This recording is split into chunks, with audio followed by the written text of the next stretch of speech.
प्रशासकीय काळात झालेल्या भ्रष्टाचाराची सखोल चौकशी करण्यासाठी श्वेतपत्रिका काढणार असल्याचा पुनरुच्चार आज वनमंत्री गणेश नाईक यांनी केलाय।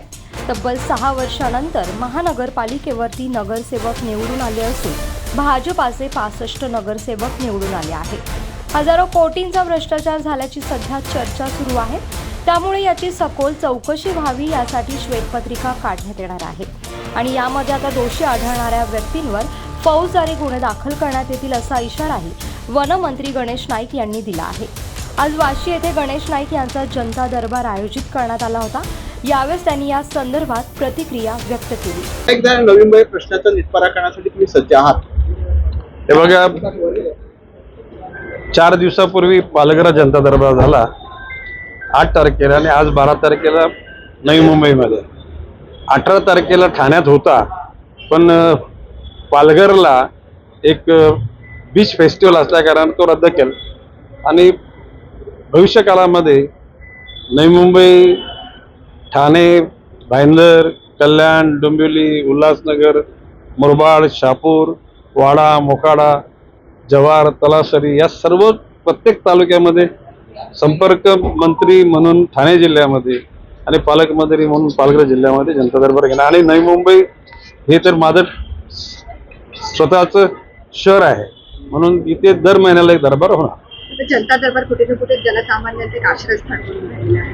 हे बघा, बाब असे की जनता दरबार हे काही लोकांना मेहरबानी करण्यासाठी जनता दरबार घेतला जात नाही, हे आपल्या मनाला आनंद देण्याकरता आणि जनसामान्याशी त्यांच्या दुःखाशी समरस होण्याकरता जनता दरबार। आणि मला या गोष्टीचा आनंद आहे की पूर्वी ज्या प्रमाणामध्ये लोकांच्या तक्रारी होत्या, तक्रारीचं प्रमाण कमी होत चाललेलं आहे। प्रशासकीय यंत्रणा चांगलं काम करायला लागले आणि निश्चितपणे भविष्य काळामध्ये एक दिवस जनता दरबारात एकही माणूस येणार नाही, म्हणजे त्या दिवशी आपल्याला आपलं जे उद्दिष्ट आहे ते पूर्ण यशस्वी झाल्याचं समाधान मिळेल। सर्वसाधारण सभेमध्ये भाजपच्या नगरसेवकांनी जी आहे 20 तारखेला चौकशीची मागणी करण्यात आलेली आहे सगळ्या समिती। आता बाब अशी की आता माननीय महापौर, उपमहापौर, गटनेते हे जो त्या गोष्टी काय निर्णय घेतील, आता महापालिकेचे, आता म्हणजे मी पूर्वी महापालिकेत जायचो, महापालिकेचे प्रश्न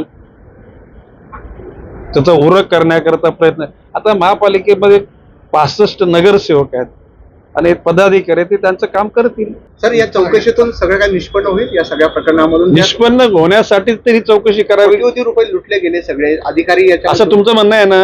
हा, म्हणजे कोट्यवधी रुपये लुटले गेले, ते का लुटले गेले, कसे लुटले गेले, कोणी लुटले गेले, कोणाच्या आदेशानुसार याची पूर्वपणे चौकशी होऊन चौकशीचा अहवाल आल्यानंतर त्या घटकांवर फौजदारी गुन्हे दाखल करण्यासाठी मी सांगेन।